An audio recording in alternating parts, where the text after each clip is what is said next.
안녕하세요. 이재숙입니다. 오늘은 부정적인 감정, 부정적인 생각을 일으키는 원인 네 번째 시간입니다. 오늘은 집착에 대해서 이야기를 하겠습니다.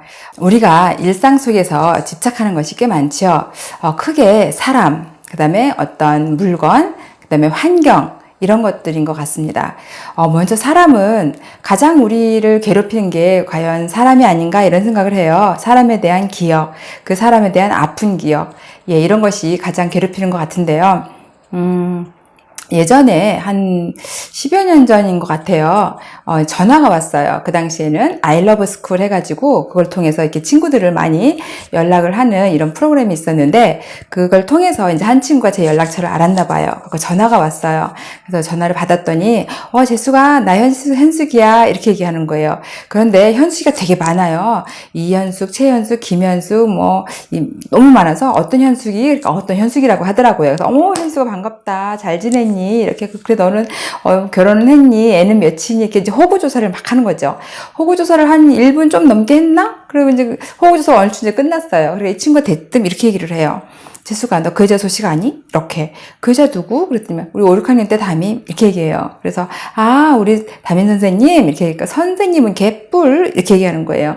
그 당시 저희가 5학년, 6학년 때 2년을 같은 선생님이 저희들을 이렇게 담임을 하셨는데 여자 선생님이셨어요. 젊은 여자 선생님이신데 그러니까 차별 대우가 좀 심하셨고, 그리고 이렇게 그 시골에는 아무도 학교를 잘 찾아오지 않거든요. 그런데 그 시골임에도 불구하고 농사를 안 짓고 이렇게 학교를 이렇게 잘 찾아오는 엄마들이 계셨어요. 그럼 그 애들이 이제 반장, 부반장을 하거나 이런 일이 생겼었거든요.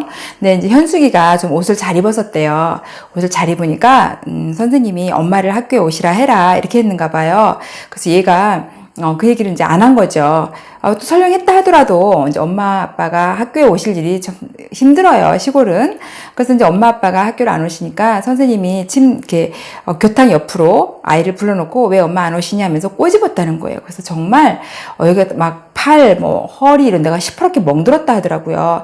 그때 너무 그런 대우를 받고 또 이제 막 물걸레질, 그때 겨울 3월이면 되게 춥거든요. 근데 물걸레질 시키고 그래서 손이 트고 이랬다는 거예요. 자기 너무 상처가 돼서 그 사람이 너무너무 미운 거예요. 그래서 세월이 그렇게 흘러도 한 30년쯤이 흘렀는데도 불구하고 너무 화가 나 있는 거죠. 그래서 제가 이제 그랬어요. 현수가 이제 잊어버려. 너무 세월이 오래 지났는데 아직도 그렇게 마음이 아파하면 어떡해. 이렇게 얘기를 했더니 난 절대로 잊을 수가 없어. 난 그 여자가 잘 사는지 못 사는지 꼴을 보고 싶어. 그 여자 애들이 잘 사는지도 보고 싶어. 이렇게 얘기를 하는 거예요. 그러면서 나는 학교에서 내 아이한테 무슨 일 있다 그러면 나는 바로 학교를 가. 나처럼 당하지 말라고. 이렇게 얘기를 하는 거예요. 너무 아팠어요. 그래서 이제 이런저런 얘기하고 전화를 끊었는데 이 친구가 가진 그 하나의 송곳, 그 오랜 세월 동안 들고 있던 송곳은 어때요? 그 선생님은 지금 어떻게 될지 몰라요. 돌아가셨는지 아니면 훌륭한 선생님이 되셨는지는 잘 모르는데 이 송곳은 어때요? 항상 자기를 찌르거나 아이를 찌르거나 이렇게 되는 거죠. 그래서 친구가 송곳을 빨리 버렸으면 좋겠다 이런 생각을 했는데 우리의 마음속에는 이런 사람들이 있죠. 나를 아프게 했던 사람들, 나에게 상처를 주었던 사람들이 참 많아요. 그런 사람들을 어떻게 놓을 수 있는지 사실은 이렇게 심리극이나 아니면 이렇게 상담을 통해서 이렇게 놓을 수도 있지만 스스로가 어때요? 정리하는 방법을 찾아야 될 것 같아요. 지금 내가 그 과거를 그렇게 집착하고 갖고 있다면 나의 현재와 미래가 어때요? 다 연결이 돼서 무너져요. 그런데 지금 내가 과거를 이렇게 바꾸기만 했다면 지금 이 과거를 다시 평가를 하면 지금과 미래가 달라지죠. 그래서 이제는 컸으니까 그리고 세월도 지났으니까 그런 일들을 좀 정리를 해서 미운 사람을 미운 기억으로 남기지 않고 하나의 교훈이라거나 아니면 나의 어떤 발전의 그런 밑거름으로 삼는 계기가 되었으면 좋겠어요. 사람에 대한 기억은 참 많아요. 가령 어떤 친구는 첫사랑을 못 잊는다는 거예요. 다시는 그런 사랑이 없을 것 같아. 이렇게 얘기를 해요. 너무너무 아름다워서 다시는 그런 사랑이 없을 것 같아. 하면서 지금 어때요? 행복할까요? 아니죠. 옛날에 아름다운 추억도 세월이 지나가면 고통이 되어버려요. 그래서 그 사랑하는 사람도 사랑하는 사람대로 놔줘야 되죠. 가끔 이제 또 제 주변에서는 부모님이 일찍 돌아가신 분들도 계시고 그래요. 그럼 그분들이 어때요? 수시로 부모님을 생각하면서 눈물을 흘려요. 내가 그때 잘했더라면이라던가 아니면 그때 엄마가 나를 얼마나 사랑했나라던가 이런 이야기를 통하면서 울지요. 술 먹으면 어때요? 얘 더 잘 울어요. 그래서 그런 생각을 해봐요. 과연 부모님이 이런 너의 모습을 좋아하시겠나? 그걸 보고 행복해 하시겠나. 그리고 또 우리는 어때요? 옆에서 부모님 생각하고 울면 그러면 너 효자다 이렇게 얘기를 해요. 아니 살아서 계실 때 해야지 효자지. 돌아가시고 나서 눈물 짓는 게 무슨 효자예요. 그러니까 저는 그 옛날 사람은 옛날 사람으로 이렇게 놓아줬으면 좋겠어요. 놓는 연습을 앞으로 이제 뭐 어떤 계기가 생기면 이야기를 하나하나 해나갈 예정인데 지금은 어쨌든 옛날에 그런 사람들을 놓아야겠다. 아무리 아름다워도 지금 내게는 고통이 되고 그리고 그때 상처를 줬던 사람도 역시 지금 나에게 고통을 주기 때문에 옛날 사람들을 놓아야겠다. 물론 이게 고마운 사람들이 있어요. 고마운 사람들이 있어서 떠오르죠. 그런데 그 집착이라고 하지 않아요. 고마우면 어때요? 고마웠어. 그리고 마음이 즐거워요. 그럼 끝나요. 그런데 그때 그 사람이 너무너무 마음이 아프고 지금도 가슴이 아파서 이렇게 하는 거는 집착이죠. 네. 이런 걸 약간 구분하면서 옛사람들을 이렇게 놓았으면 좋겠습니다. 특히 나에게 고통을 주었던 사람들, 나를 아프게 했던 사람들을 용서해 줬으면 좋겠어요. 그때는 노래 있잖아요. 그때는 그랬지, 그래서 그랬지. 그때는 그 사람도 그럴 수밖에 없는 상황이 있거나 그 정도 수준이었을 거예요. 그래서 그걸 한번 용서를 해줬으면 좋겠어요. 그리고 두 번째는 물건이에요, 물건. 우리는 많은 물건을 가지고 있죠. 근데 이 물건은 어떤 의미로 갖고 있나요? 나를 과시하기 위해서 갖고 있나요? 아니면 필요에 의해서 갖고 있나요? 요즘 TV에서 집 정리를 하는 이런 프로그램이 있더라고요. 그러면 거의 집 정리를 할 때는 제일 먼저 하는 게 물건들을 버리고 남길 건 남기고 선택을 해야 되는데 많은 사람들이 거기서 되게 갈등을 느끼고 되게 슬퍼하더라고요. 어떤 사람은 자기가 마셨던 와인병을 다 모아놨어요. 어떤 사람은 와이프와 결혼하기 전에 데이트할 때 입었던 옷인데 몇십 년이 지나서 막 옷이 다 낡았는데도 그걸 걸어놓고 있고 이렇더라고요. 저도 25살 땐가 입었던 빨간색 진치마가 있었어요. 그 옷을 너무 좋아서 그 옷이 너무 좋아서 한 30년을 갖고 있었던 것 같아요. 30년은 너무 많아. 그 옷이 너무 좋아서 한 20년 넘게 갖고 있었어요. 언젠간 입을지도 모르겠다. 입기는요. 그래서 결국은 과감하게 버렸어요. 내가 갖고 있는 물건들이 사라지면 나의 어떤 추억과 그와 연관된 사람들도 다 사라질 것 같은 거예요. 그런데 어떤가요? 사람 사렸다고 해서 나는 그대로 나이잖아요. 그쵸? 작년에 저희가 이제 집을 이렇게 정리를 하면서 이제 미니멀 라이프를 좀 이렇게 추구해보자. 그래서 아이들과 짐을 정리를 했어요.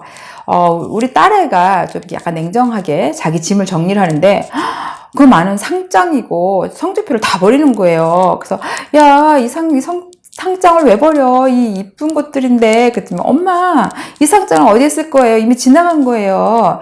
이 상장을 갖고 내가 어디 뭐 원서를 낼 것도 아니고 이걸 내가 뭐 어디 가서 생색 낼 것도 아닌데 이걸 굳이 못하러 집착해요. 상장을 다 버리는 거예요. 그리고 성적표가 참 성적표가 우수했거든요. 그래서 엄마로서 간직하고 싶은데 엄마 이 성적표는 이제 쓸 일이 없어요. 처음 갖고 싶으면 하나만 선택하세요. 나머지 버릴 거예요. 그래서 그 성적표 중에 정말 마음에 드는 거 하나만 저를 주고 나머지는 다 버리더라고요. 얼마나 가슴이 서늘한지. 그리고 그것이 그 아이의 물건임에도 불구하고 나의 어떤 추억이나 이런 것들이 막 이렇게 사라지는 느낌이 들어 되게 안타까웠어요. 어쨌든 이렇게 어떤 물건에 대한 집착을 놓기가 되게 힘든 것 같아요.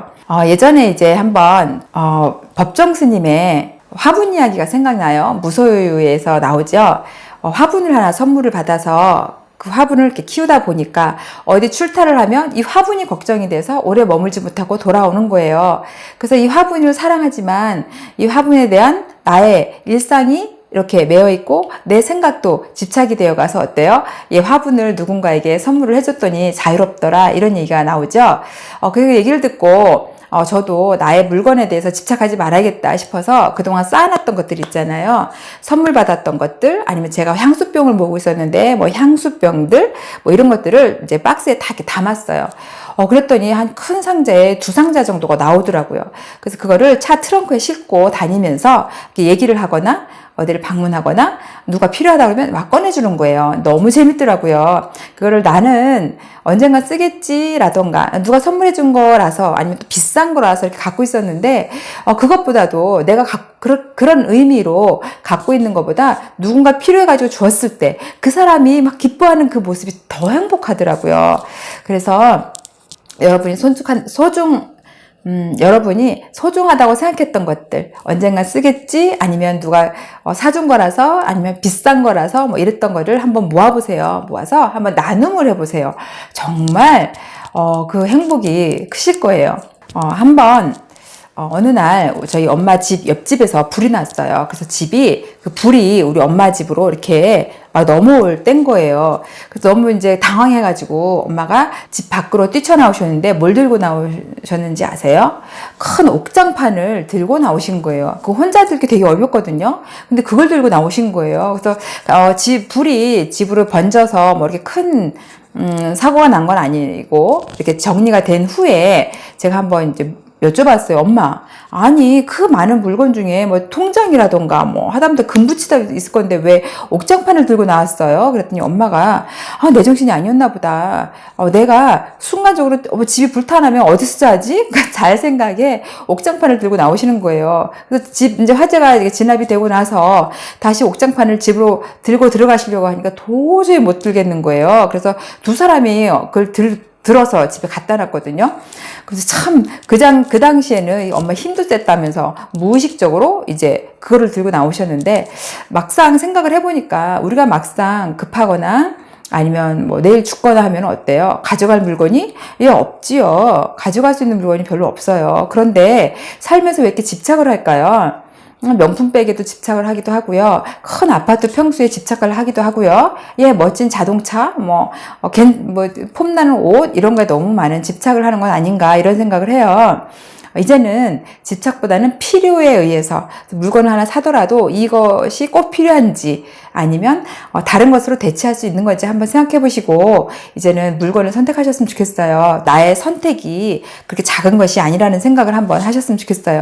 그리고 오래된 내가 집착하는 물건 한번 돌아보시고 놓으시면 어떻겠어요? 네, 한번 놓아보시고요. 3번째는 상황이에요. 상황. 어렸을 때 나를 되게 힘들게 했던 상황들이 있어요. 예전에 한 분을 이렇게 만났어요. 그래서 같이 공부를 하는데, 손이 이렇게 습진같이 막 이렇게 퍼지는 거예요. 이렇게 막 터지는 거예요. 그런데 이게 병원을 아무리 다녀도 이게 불치병인 거예요. 큰 병원을 가도 고칠 수가 없대요.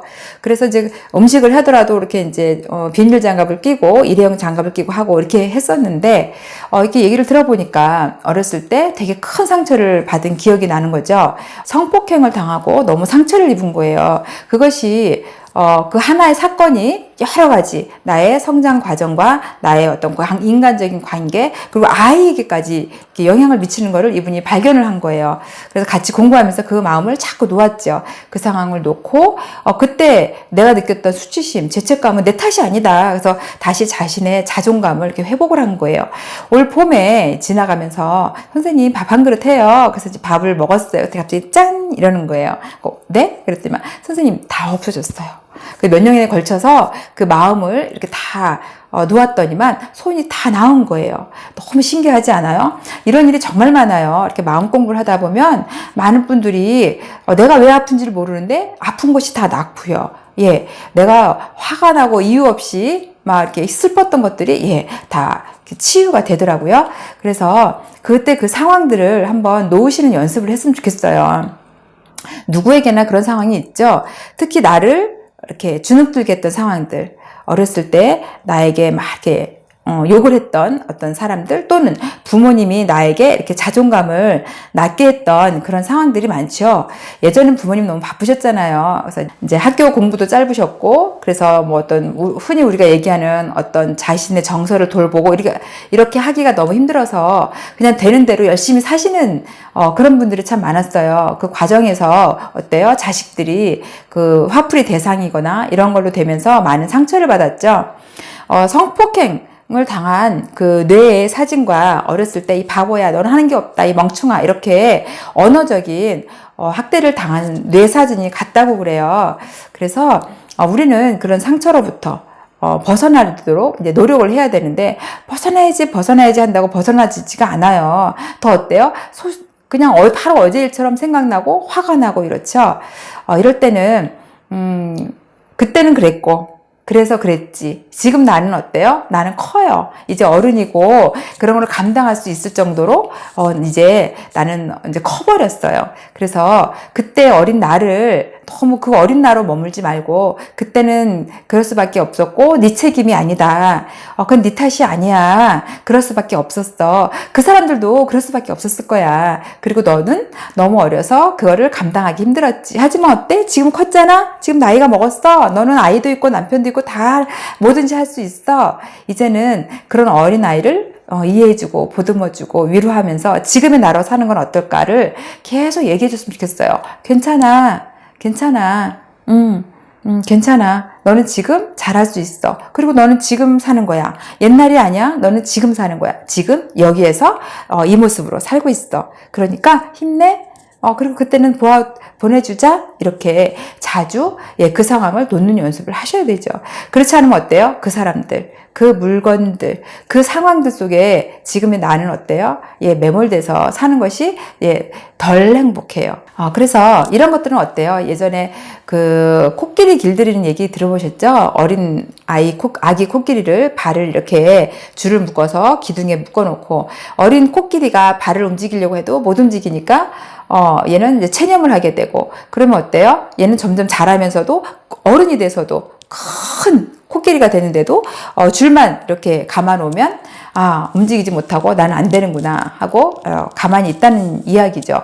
우리가 집착하는 이런 상황, 이런 사람, 이런 물건들이 어때요? 나의 발목을 묶는 밧줄인 거예요. 이제는 컸어요. 컸다는 걸 알아야 돼요. 내가 발만 툭 치면 저 집도 무너질 수 있어요. 무너뜨릴 수 있어요. 그래서 나의 이 밧줄들을 끊어야겠다라고 결심을 하셨으면 좋겠어요. 저는 법륜 스님의 그 말이 너무 좋아요. 남들이 주는 그런 부정적인 생각들, 남들에서 얻은 그런 부정적인 상황들을 마치 이렇게 쓰레기임에도 불구하고 비닐봉지에 싸서 고이곤지 간직한다는 거죠. 그리고 시간 날 때마다 열어보고, 마치 누군가가 음식물 쓰레기를 주면 그걸 우리는 과감하게 버리는데, 그거를 무슨 보물인 양 열어보고 냄새 맡고 또 역겨워하고 이런다는 거죠. 그러니까 그런 상황들, 사람들, 물건들을 그 비닐봉지에 담았다가 또 열어보고 울고 술 먹고 울고 원망하고 짜증내고, 다시 또 고이고이 싸서 금고에 넣었다가 또 시간 나는 대로 수시로 열어보고, 어떤 사람은 하루에 아침, 점심, 저녁으로 열어보는 사람이 있고요. 어떤 사람은 항상 연 상태로 그 역겨운 그 냄새와 거기에 그냥 짜증내면서 사시는 분도 있고요. 어떤 분은 뭐 술 먹을 때마다 열어보는 분들도 있죠. 그래서 내가 그 쓰레기를 과감하게 버리도록 결심을 했으면 좋겠다. 일단은 제일 중요한 거는요, 항상 말씀드리지만 결심하는 게 중요해요. 내가 집착하지 않는 마음은 5만 가지 이유가 있어요. 엄마라서, 사랑했던 사람이라서, 이 물건이 어때서, 이렇게 이유는 만 가지예요. 그런데 이걸 버려야겠다는 마음은 하나예요. 버려야겠다. 그거 하나인 거예요. 그래서 이 하나를 늘 실천하셔야 돼요. 이 하나의 마음을 꼭 잡으셔야 되고, 그래서 오늘은 나는 나의 과거에 있는 사람과 나를 상처를 준 상황들과, 그리고 내가 집착하는 이 물건들에서 벗어나겠다. 나는 집착을 놓아야겠다라고 일단 결심을 하시고요. 나머지는 나는 지금 이 나이로 지금 잘 살아왔어. 죽지 않고 그 많은 사람들, 그 많은 상황들 속에서 잘 살아서 지금 살고 있어. 나는 잘 살고 있어. 그리고 앞으로는 더 잘 살 거야. 그리고 나는 지금을 살고 있어. 과거야, 물러가라. 이렇게 생각을 하시고 오늘 바로 여기에서 지금 내 모습대로 사셨으면 좋겠어요.